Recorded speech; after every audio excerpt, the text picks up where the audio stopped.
Olá, bem-vindo. Este é o Momento Saúde. Hoje nós vamos falar sobre doenças respiratórias. Para isso, nós viemos até o Hospital Celso Pierro, da PUC Campinas, conversar com a pneumologista Débora Patrocínio. Olá, como vai? Tudo bem? Tudo bem. Obrigada por aceitar nosso convite. Sim, na sorte. Bom, doenças respiratórias, temos muitas, né? Mas a gente queria saber, no geral, o que são.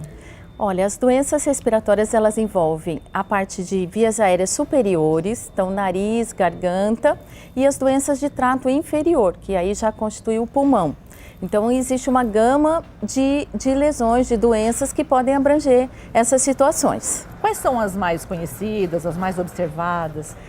As mais comuns que a gente tem são as doenças alérgicas. Então, nós temos as rinites, as faringites e a asma, que é o mais comum para a parte, principalmente nessa época de inverno. Então mas depois a gente também tem as doenças que são as infecciosas, infecções virais, as gripes, resfriados, infecções bacterianas, infecções fúngicas. A partir dali a gente também tem a série de infecções que podem ocorrer basicamente nessa época de inverno também. A gente poderia falar sobre elas em especial, por exemplo, a rinite. Como é que ela acontece? É no ar frio? Não é só no ar frio. A gente tem rinite em decorrência de vários fatores, né? Sim, a gente tem vários tipos de rinite. A mais comum é a rinite alérgica. E o indivíduo já tem uma alergia, isso já é da natureza dele. Existe o fator ambiental, então pó, poeiras, partículas, elas exacerbam essa doença que já existe nele. E no inverno, o tempo seco e o tempo frio, essa variação durante o dia também produz mais muco, produz um inchaço das mucosas. Então ele tem uma coriza, lacrimejamento, às vezes espirros em série. Então ele constitui um quadro inflamatório maior no inverno, mas a rinite ela ocorre o ano todo mesmo. Às vezes, quando tem alguém fumando, a fumaça do cigarro também pode provocar. Isso. A fumaça, em geral, seja de poluição ou do cigarro, ela é um irritante para todas as pessoas. Então, a gente já sabe que existe a pessoa que é passiva, né, do tabagista, ela sofre todas as irritações da fumaça. O alérgico, ele sofre mais. Então, principalmente as crianças e os idosos, na exposição ao tabaco, ele produz mais irritação. Então, ele tem alergias, dores, ele fica, às vezes, com dor de cabeça pela exposição à fumaça do tabaco. A rinite, ela pode provocar outras doenças? Por exemplo, quem tem sinusite e tem um ataque de rinite, é certo falar isso? Uma crise.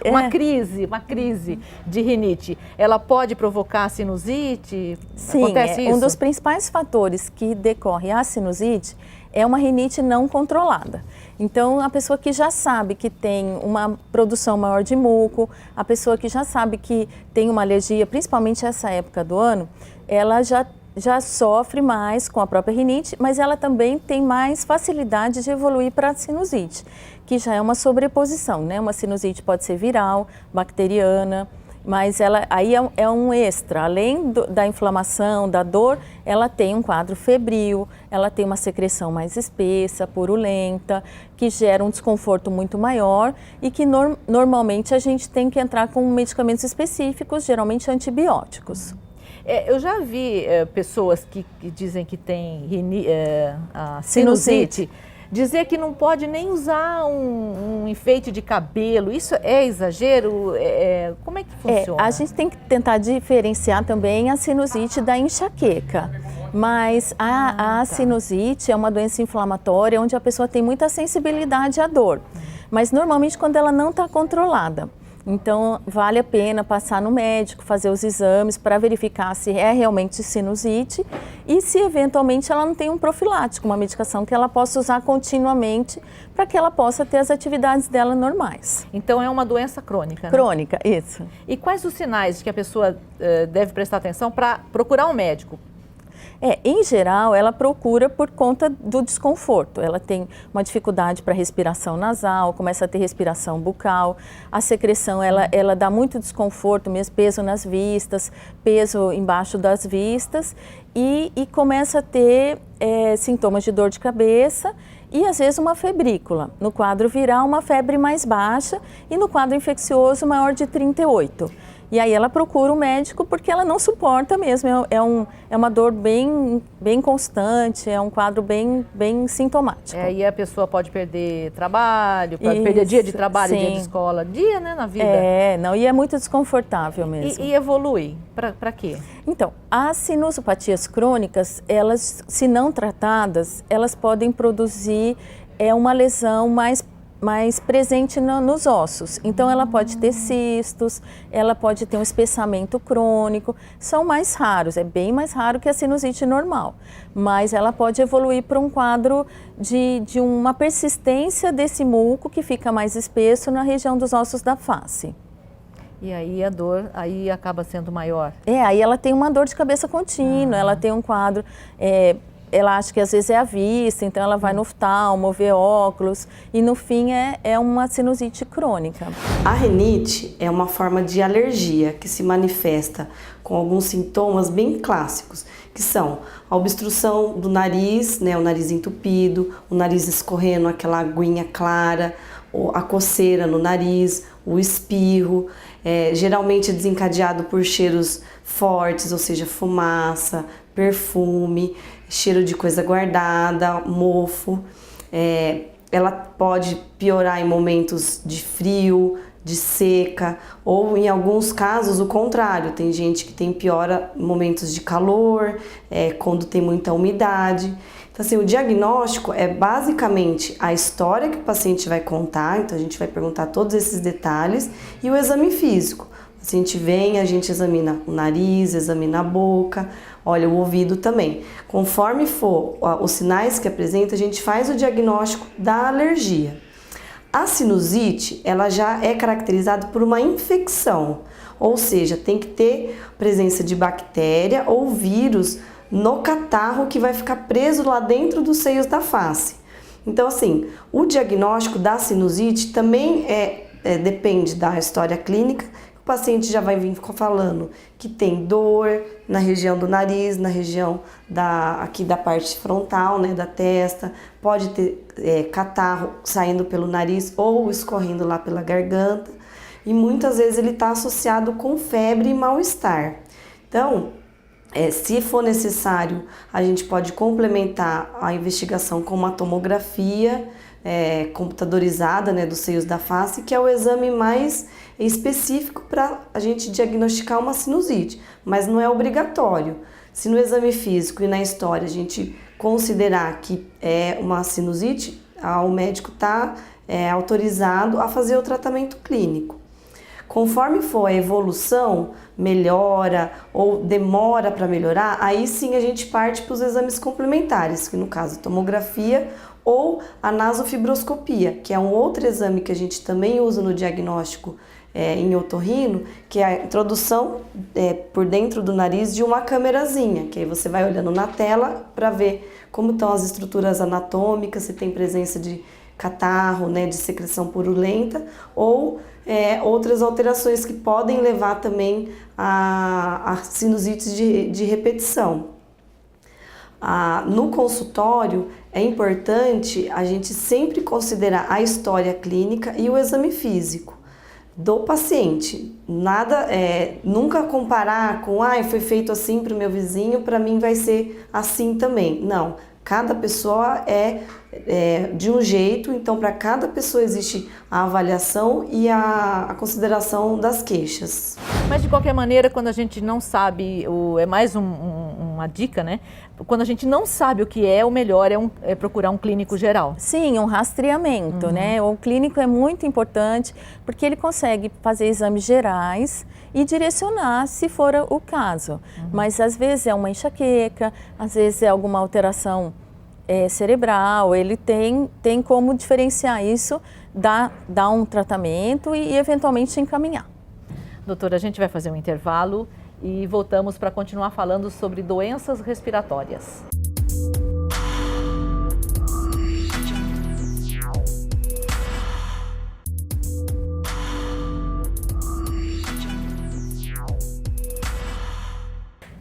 Segundo bloco do Momento Saúde, que hoje está falando sobre doenças respiratórias, com a pneumologista da PUC Campinas, Hospital Celso Pierro, Débora Patrocínio. A gente já falou sobre sinusite, rinite, e agora tem uma aqui que a gente estava pesquisando, que o nome dela, acho que é o apelido que vocês dão, não sei, DPOC. Isso, doença pulmonar obstrutiva crônica. E é crônica, é já crônica, tá aí, é crônica. É crônica. Uhum. É uma doença predominantemente nos tabagistas. Tá. É uma doença onde o pulmão se inflama repetidas vezes por exposição à fumaça e às partículas do cigarro. Então você tem anos em que ela fica assintomática. Então o paciente que é tabagista, por isso que ele fala, fumei 20 anos e não percebi nada, porque o desgaste é lento e vai deteriorando a estrutura, inflama, tem broncoespasmo, que é o fechamento das vias aéreas, mas é uma doença, no começo ela é muito quieta. Aí depois de um tempo é que ele vai perceber as alterações do DPOC. Geralmente ele tem uma produção maior de muco, então é um paciente que tosse mais, produz mais muco, fica com muito mais falta de ar, porque essa lesão, essa inflamação crônica, ela gera uma quebra da estrutura pulmonar, que a longo prazo vai se tornar um enfisema.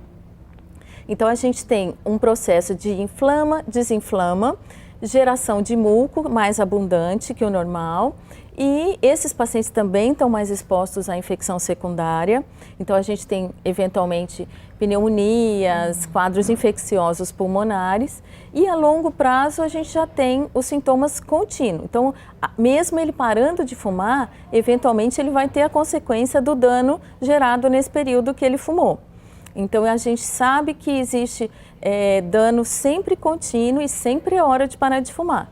E esse paciente pode evoluir da forma assintomática à forma mais com falta de ar, cansaço aos grandes esforços, e numa fase terminal ou numa fase mais avançada de enfisema, até para tomar banho, pentear o cabelo, ele tem um cansaço contínuo, no caso mais extremo, chegando a usar oxigênio.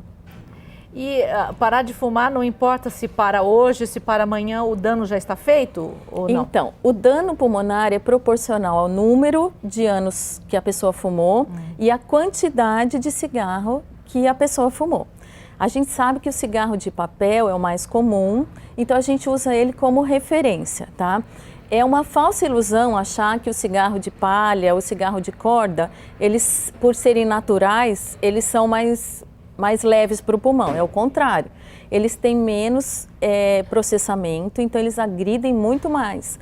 A gente tem estudos que mostram que um cigarro de palha ou fumo de corda equivale de 3 a 5 cigarros de papel. Então o dano é muito maior. E o fumante passivo, que ele está lá só do lado do fumante, ele também sofre esse... Ele DPOC. pode ter DPOC? Sim, antigamente achava-se que o DPOC era só do indivíduo tabagista. Hoje a gente já sabe que existe uma bronquite no paciente que é comunicante, né? O paciente que tem contato com a fumaça. Nem sempre ele vai desenvolver o DPOC. Tá? Então, assim, geralmente são pessoas que fumam em ambiente fechado, junto com, geralmente é esposa ou filhos. Mas eles, não, às vezes não se confirma um diagnóstico fechado, mas eles têm uma irritação, sim, em relação à fumaça. Quando a criança ela é exposta, né, à fumaça do cigarro, ela pode desenvolver com mais facilidade algumas infecções respiratórias, desde resfriados leves até mesmo a asma, que é mais grave, ou quadros infecciosos como uma pneumonia. Por quê? A fumaça do cigarro ela vai irritar as vias aéreas e com isso o organismo ele vai ter que trabalhar mais para fazer aquela limpeza e combater essa irritação. Dessa forma pode comprometer a imunidade e o combate a infecções tanto bacterianas quanto virais. A outra consequência que o cigarro pode causar, a fumaça do cigarro pode causar na criança é o desenvolvimento de alergias. Por exemplo, uma rinite ou até mesmo um quadro de bronquite quando a criança é pequena ou a asma em crianças maiores ou adolescentes. Então, assim, o ideal seria não expor nenhuma criança a nenhum tipo de fumaça. Isso vale desde da gestação, que a criança teria contato com os compostos do cigarro que vão passar pela corrente sanguínea, tanto quanto a exposição à fumaça mesmo, dentro de casa, ou até aquela história, eu fumo, mas só fora de casa. Isso não é válido, está prejudicando da mesma forma, porque o adulto que fuma fora de casa e entra, ele está no corpo dele com os resquícios daquela fumaça, então mesmo assim vai fazer mal. Aqui no Brasil é importante a gente ressaltar que a fumaça do fogão a lenha também produz DPOC. São mulheres, às vezes meninas, que trabalham no fogão a lenha, tem a partícula, o produto da queima da lenha, né? E isso vai se expondo desde criança, desde a infância, e gera o mesmo DPOC no final. Então, às vezes, a pessoa nunca foi fumante, mas tem esse histórico. Aqui no Brasil, no interior ou em algumas regiões ainda é muito comum trabalhar com fogão a lenha, e ele gera também um dano pulmonar. O pulmão, quando a gente nasce, ele tem aquela cor bonitinha, rosa, é isso mesmo? Sim. E depois de que a pessoa fuma ou que respira o ar poluído, tem aqueles pontinhos pretos, né? E num fumante, o pulmão acaba ficando bem mais escuro. Depois que ele para de fumar, isso pode regredir ou ele continua com o pulmão? Olha, parte ele consegue expectorar, então a tosse ainda é um dos mecanismos de limpeza.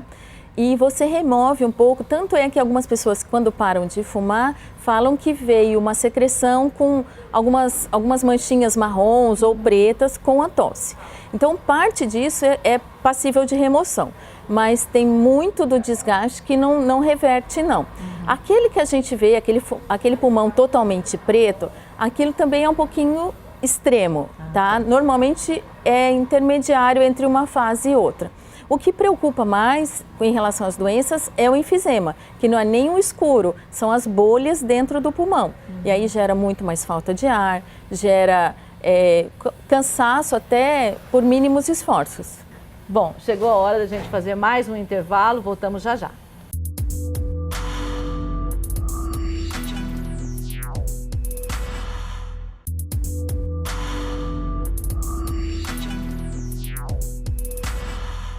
Terceiro e último bloco do Momento Saúde, que hoje está falando sobre algumas das doenças respiratórias com a pneumologista Débora Patrocínio. Bom, a gente já falou de rinite, de sinusite, falamos sobre a doença pulmonar obstrutiva crônica, um bloco só sobre isso, que é a doença que vem mais dos fumantes, né?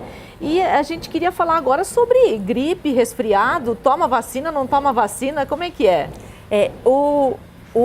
Essa época do ano de mudança de estação, outono, inverno, é a fase onde existe uma maior disseminação das doenças virais.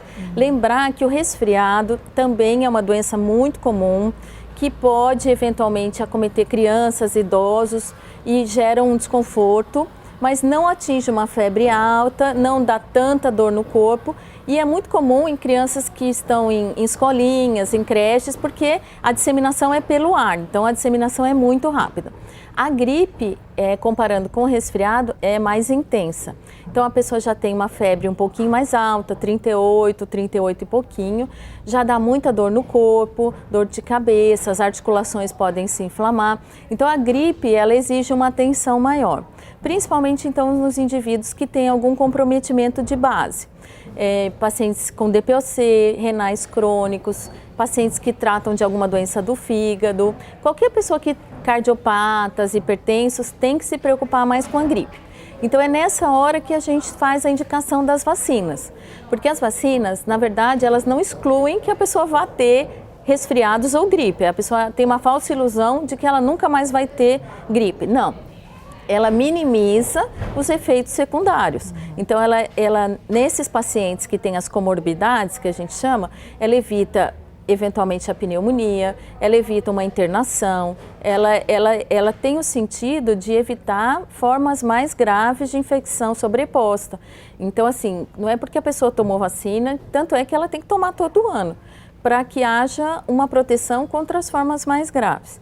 E pacientes que estão em asilo, pacientes acamados, eles realmente têm que ter uma proteção maior por causa do ambiente fechado. A gente sabe nessa época tem pouca ventilação por causa do frio, então os pacientes têm comunicação com as pessoas e acabam pegando essas doenças. Mas algumas pessoas têm reações muito diferentes das outras em relação às vacinas, né? Isso. Tem gente que fala que não toma vacina porque já teve uma gripe mais forte. Isso é um mito também, porque existe a reação da própria vacina, que ela dá alguns sintomas. Às vezes a pessoa tem um pouquinho de coriza, um pouquinho de dor de cabeça. São reações leves que passam naturalmente. Elas podem ocorrer de 2 até 7 dias depois da aplicação da vacina, mas são reações leves, brandas e passageiras também, não dificulta ou nem impede que a pessoa tome a vacina, que deve ser feita tanto para o grupo de risco e agora abriu para a população em geral, né? Você estava falando no primeiro bloco, nós falamos sobre sinusite, rinite, e você disse que que rinite já nasce com a pessoa, não é isso? Isso, tem um componente alérgico. A asma seria também? Isso, a gente sabe que a asma é uma inflamação dos brônquios e ela tem um componente tanto inflamatório, que é parte de genética, né? Tem uma parte que vem de família e uma parte que é ambiental. Então, isso pode se manifestar desde a infância, na fase adulta. Antigamente a gente achava que quando começava na fase adulta não era asma, era DPOC. Agora a gente sabe que a asma pode iniciar em qualquer fase da vida e que ela é basicamente uma doença onde tem um espasmo do brônquio, então a pessoa chia muito, tem os sibilos, falta de ar e tosse. No geral, para se evitar doenças respiratórias, qual é a dica? É o velho conselho da mamãe? Se agasalhar, não sair no vento, no ar frio, depois de um banho quente ou de um local quente, é isso mesmo?